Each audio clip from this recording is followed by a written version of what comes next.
On this night, it's become our habit, almost always, to hear from two members of our faculty, and I'm pleased to introduce the first of those two.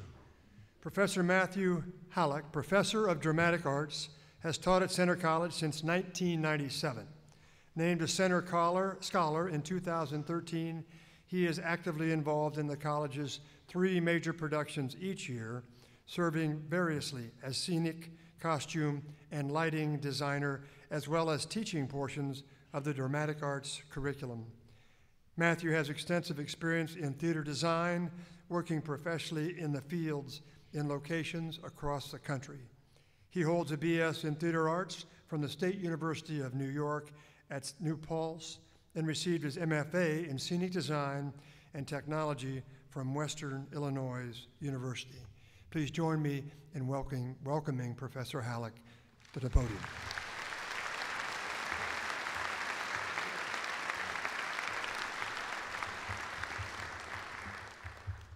Thank you, President Roush. So, for the last 18 years, I have spent this night in one of those chairs thinking, boy, you know, it might be nice sometime if I were to be asked to give one of these speeches. Simultaneously thinking, oh dear God, don't let them ever ask me to do one of these speeches. I'm not sure what the lesson is to that, but here I am. Genuinely thank you to the administration for the opportunity to address our assembled community this evening, my colleagues, and especially the Centre College class of 2019. It was a challenge, to say the least, to figure out what I would want to say to a group of students as they're about to start their college experience. I've got 2 things, one fairly short, one that I'll go into a little bit more explanation on. But first, I want you to do a thing with me. On the count of 3, you're going to take a nice deep breath, and you're going to let it out nice and slow, okay? 1, 2, 3.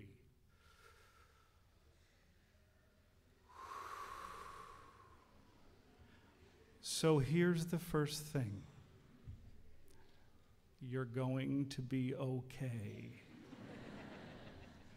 These people up here are going to be there to help you and challenge you and annoy you and support you along this journey, so not to worry. It's going to be all right. Thing 2, as the president referred to, we have been talking a good deal for the last couple of years here on campus about creativity, creative thinking, the creative process, and it's a big topic. But there's an aspect of it that I want to focus in on because I think it has particular relevance for what you're about to start. A few years ago, I was at a theater conference and I had the great privilege to hear the American theater director Anne Bogart talk about her creative process, particularly with regards to collaboration. Now, if you've done any collaboration, you know that it's just hard. Collaboration on a piece of art is even harder. When you think about it, in theater, you're bringing and sharing something that comes from a really personal place, and that has people working from a kind of vulnerability, and that leads people to occasionally get a little bit crazy. And she talked about her strategies to sort of short-circuit the crazy, and she attributed her sort of philosophy to 4 rules that were written down by the American journalist Bill Moyers. Now, before he was a journalist, Bill Moyers worked in the White House of Lyndon Johnson, and he had put these rules together as a set of guidelines for successful international diplomacy. She figured that if these rules were good enough for matters of war and peace, they certainly ought to be sufficient for the making of art. I suggest they are things you might use over the next 4 years. So here they are. Rule number 1, show up. Don't just walk into the room, but really show up. Be present, senses tingling, ready to do the work. Rule number 2, pay attention. And she describes this way: by maintaining a state of receptivity, energy, and responsiveness to the larger world around us, even while we pay more specific attention to the task at hand. Rule number 3, speak the truth. No explanation needed. And rule number 4, let go of predetermined responses. For, as she says, nothing precludes true creativity more than determining the outcome before you begin. Let go of predetermined responses. I think that's hard. We like to know how things are going to come out. Working from what we know is easy, it's safe, and it allows everything that we encounter and everything we do to be framed within the context of something very comfortable. But another way of saying let go of predetermined responses is be willing to say, I don't know. And let's face it, we're programmed to know stuff, right? We like to get the answer. Most of us have gotten where we are because we're really good at getting the answer. Many of you have come out of an education system that has rewarded you for your abilities to get that answer in this sort of binary relationship of right answer, wrong answer. The problem with that is that it's a pretty short road from right and wrong to good and bad. And so we get our egos and our identities sort of knotted up in this question of will I or won't I be able to come up with the right answer? If I get the right answer, I'm good. If I don't, I'm bad. And that does a dangerous thing, and it's damaging. It makes us afraid to fail. 3 people: Galileo, Bernhard Riemann, and Tom Dolan. Galileo proposed theories of movement and physics that challenged the teachings of Aristotle. Riemann proposed a new model of geometry that allowed parallel lines to bend and meet, flying in the face of Euclid's laws, which had stood for over 2,000 years. And Tom Dolan, who was an engineer working at the beginning of the space race, proposed, when everyone else was talking about building these giant unwieldy rockets that would get us past the Russians, he proposed building 2 smaller craft that would be lighter and traveling farther, requiring less fuel. Had these 3 people not let go of the established and prevailing wisdom, had they not said, what if there's a different way? What if it doesn't have to work like that? We would have never have landed a man on the moon and returned him safely home. One of the greatest achievements of science and imagination in human history. They asked the question, what if? What if? It's kind of a magic question. I think it's kind of brilliant. It doesn't imply a direction. It doesn't have a bias. It's totally open. It's liberated. It doesn't close off possibilities like we should or let's go. What if? It's like flying. It's like breath. And if you do it right, it's a little scary. Because you're working without a net, right? What if is you and what you know and what you can imagine. And you're probably going to have plenty of voices saying to you from both inside your head and outside, stop.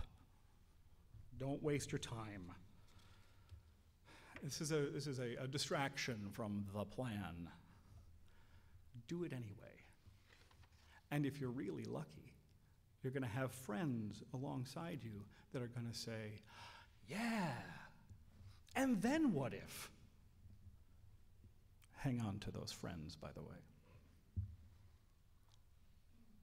When I started college, I was going to be an actor, period, full stop.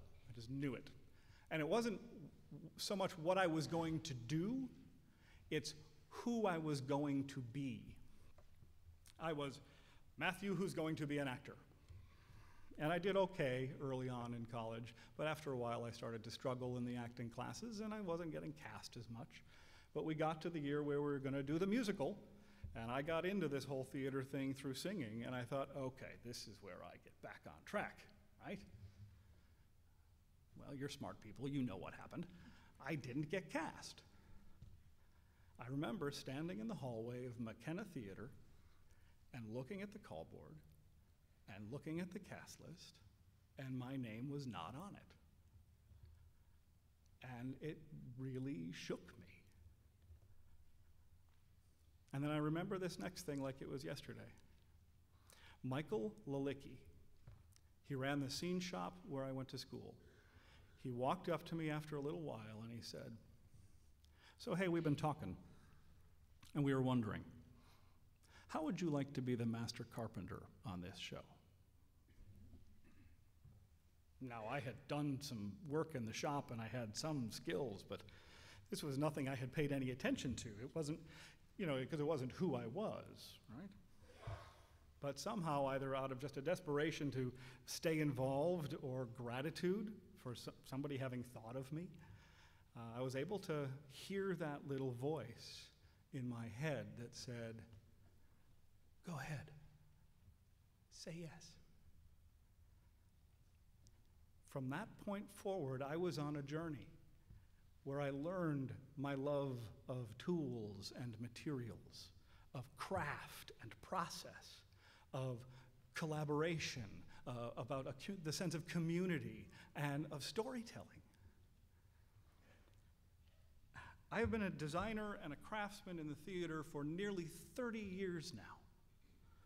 If I had not let go of my predetermined response, if I had said, no, thank you very much, but you see, I'm going to be an actor, right? I don't know what would have happened, but I would have missed out on an incredibly rich life and career, one that is, I feel, a real reflection of who I am, connected to a kind of core truth. And it's not an exaggeration to say that if I had said no, I wouldn't be standing here. I wouldn't have met my wife. I wouldn't have my 2 beautiful children. I would have not had 18 years sitting in those chairs. So, in the little things and in the big things, in matters of historical importance and for the stuff that's just about you, you have to listen to that voice that says, "What if?" It's that voice that guides you. And, to quote Ms. Bogart again, we ignore that voice at our peril. This, I think, is why you're here. You have this amazing opportunity. You have arrived with great preparation, incredible support, and some of you have some strong and fairly specific ideas about what you want to do with your degree. Well, I will tell you, our task is not to teach you skills so you can get a job. Our task is to help you find that voice inside you. The one connected to the great truth of who you are. And then our job gets to be to stand next to you when you're summoning the courage to say, "What if?" Because this is a time of possibilities. Welcome, and thank you.